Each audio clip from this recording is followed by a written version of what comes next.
सभी भक्तों से मेरी प्रार्थना है कि इस वीडियो को ज़्यादा से ज़्यादा लाइक करें, कमेंट करें और सब्सक्राइब करें।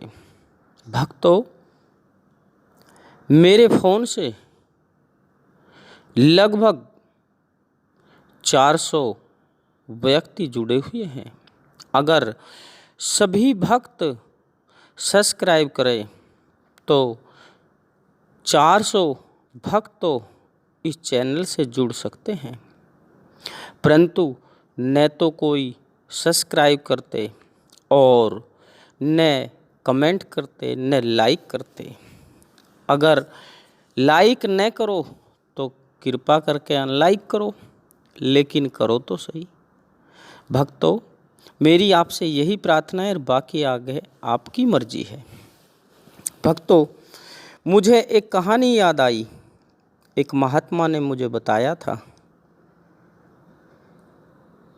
कि एक साधु की बताई हुई जो कहानी है कि किसी माँ के यहाँ पर कोई भी संतान नहीं थी, वह बहुत परेशान थी।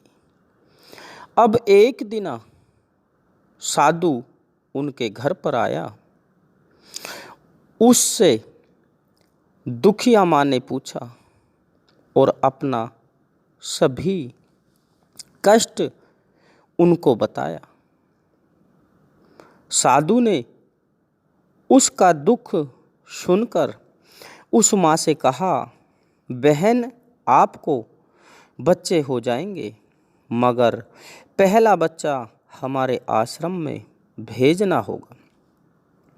उसने कहा, ठीक है महाराज।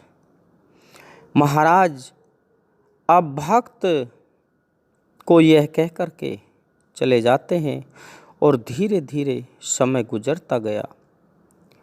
माँ गर्भवती हो गई। 9 महीने बाद उसकी कोख से एक लड़के का जन्म हुआ।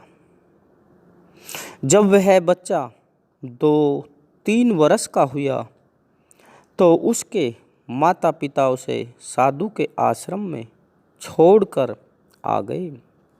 उस आश्रम में केवल एक बूढ़ा साधु और वह बच्चा ही रहते थे। वह आश्रम जंगल में था। वहाँ कोई भी व्यक्ति नहीं जाता था। केवल एक वृद्ध महिला ही उस साधु व बच्चे का भोजन लेकर जाती थी, क्योंकि वह साधु भिक्षा नहीं मांगता था। केवल उस वृद्ध की ही भिक्षा पर ही अपना जीवन व्यापन करता था।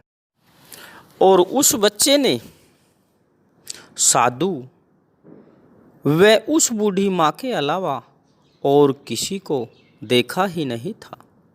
उधर धीरे धीरे उस बच्चे की उम्र 18-20 वर्ष की हो गई। एक दिन बूढ़ा साधु स्वर्ग सिधार जाता है। माँ नित्य उस बच्चे साधु को भोजन देकर आती थी। एक दिन वह बुढ़िया भी बीमार पड़ जाती है। उसने अपनी पोती से कहा, बेटी, आज आश्रम में भोजन तुम दे आओ। वह बच्चा साधु भूखा होगा। अब माँ की बात मानकर वह लड़की साधु का भोजन लेकर आश्रम में चली गई। वह बच्चा साधु उसे देखकर बोला, आप कौन हो? वह बोली, मैं उस बुढ़िया माँ की पोती हूँ, आपका भोजन लेकर आई हूँ। माँ कहाँ गई? लड़की बोली, माँ आज बीमार है, इसलिए आपका भोजन मैं लेकर आई हूँ। वह बच्चा साधु उस लड़की को निहारता रहा। भक्तों, अब युवक साधु ने उस लड़की से पूछा, आपकी छाती पर यह मोटा मोटा क्यों हो रहा है? क्या कहीं गिर गई हो? लड़की बोली, नहीं, मैं गिरी नहीं हूँ। फिर आपकी छाती पर यह क्या हो रहा है जो ये दोनों तरफ मोटे मोटे हैं? यह सोजन कैसे आई? उसने निर्दोष भाव से पूछा। लड़की ने उत्तर दिया, यह सोजन नहीं है, यह तो स्तन है। लड़की शर्माती हुई ने उत्तर दिया। युवक साधु बोला, यह किस काम आते हैं? लड़की उसके निर्दोष भाव को समझ गई कि इसको इस दुनियादारी का कोई भी पता नहीं है। उसने उत्तर दिया, इन स्तनों से दूध निकलता है जिससे बच्चा पी करके बड़ा होता है। वह भगवान बच्चे के पैदा होने से पहले ही इन स्तनों में दूध दे देता है जिससे बच्चे का पालन होता है। वह युवक साधु बोला, क्या तुम्हारा बच्चा भी है? लड़की ने उत्तर दिया, नहीं, अभी मेरी सगाई हुई है। फिर शादी होगी। जब बच्चा होगा तब इन स्तनों से दूध निकलेगा।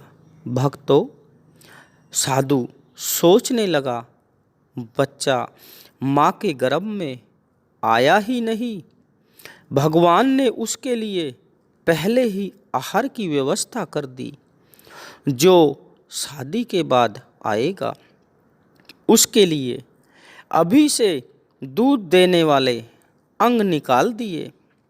तो मैं तो इस संसार में पैदा हो गया हूँ, मेरे लिए उसने क्या भोजन नहीं दिया है?